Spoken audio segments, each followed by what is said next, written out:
Salamat sa pagpapatuloy mo, Ate Marvy. Basta kasi tungkol sa Bible, gusto ko yan. Wala namang masama dyan.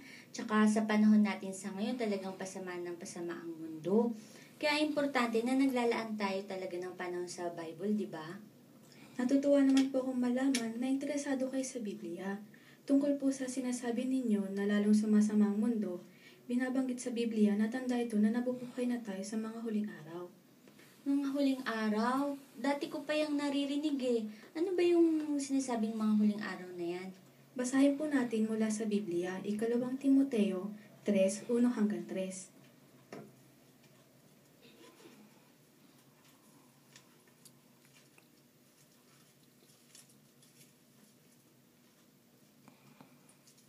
Pakisuyong sundan.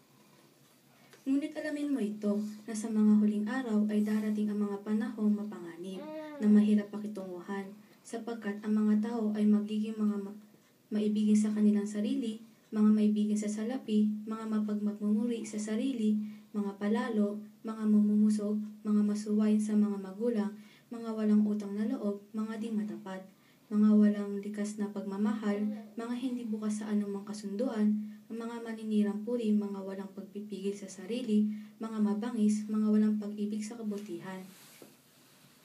Totoo nga yan. Ganyan na talaga mga tao ngayon, di ba?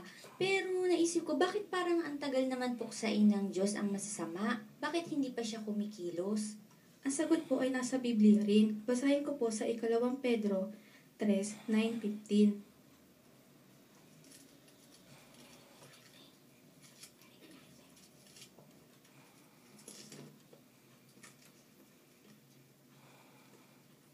Pakisuyuling sundan. Si Jehova ay hindi mabagal, may kinalaman sa kanyang pangako. Gaya ng tinuturing ng ilang tao na kabagalan, kundi siya ay matiisi sa inyo, sapagkat hindi niya nais na ang sinuman ay mapuksa, kundi nais niya na ang lahat ay makaabot sa pagsisisi. Karagdagan pa, ituring ninyo ang pagtitiis ng ating Panginoong bilang kaligtasan, gaya ng isinulat din sa inyo na minamahal nating kapatid na si Pablo, ay sa karunungan ibinibigay sa kaniya. Kaya ang pagtitiis po ng Diyos ay umaakay sa kaligtasan ng marami. Ganun ba? Paano naman nangyari yun? Sa palagay mo, Ate Marvy, kung sakaling winakasanan ng Diyos ang sistemang ito noong unang panahon pa, palagay mo ba makakaligtas tayo?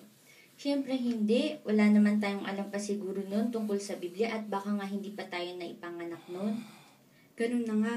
Alam ng Diyos na bago niya mabigyan ang matuwid na mga tao ng isang tiwasay na tirahan at masaganang buhay, kailangan niya munang ipahamak ang mga nagpapamak sa lupa.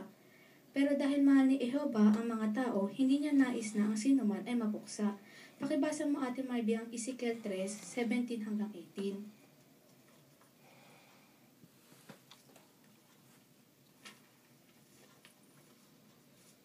3:17 at 18. Anak ng tao, ginawa kitang bantay sa sambahayan ng Israel, at makaririnig ka ng pananalita mula sa aking bibig at magbababala ka sa kanila mula sa akin.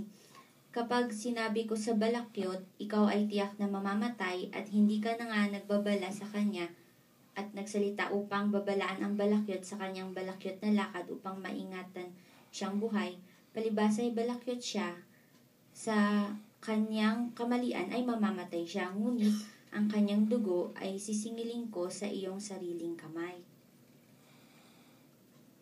Kaya talagang matiisin ng Diyos ng Jehova upang babala ng balakyot sa kanyang balakyot na lakad. Nilayo ni Jehova na may pangaral sa buong lupa ang mensahe tungkol sa kanyang kaharian. Lahat ng tumutugon sa babala ng Diyos at namumuhay ayon sa kanyang matutuwid na simulain ay maliligtas at magkakaroon ng buhay na walang hanggan sa paraisong lupa. Naintindihan ko na ngayon, hindi pala talaga mabagal ang Diyos na Jehova. Matiisin siya para tayo ay maligtas. Oo, te, tama ka. Sa susunod ulit.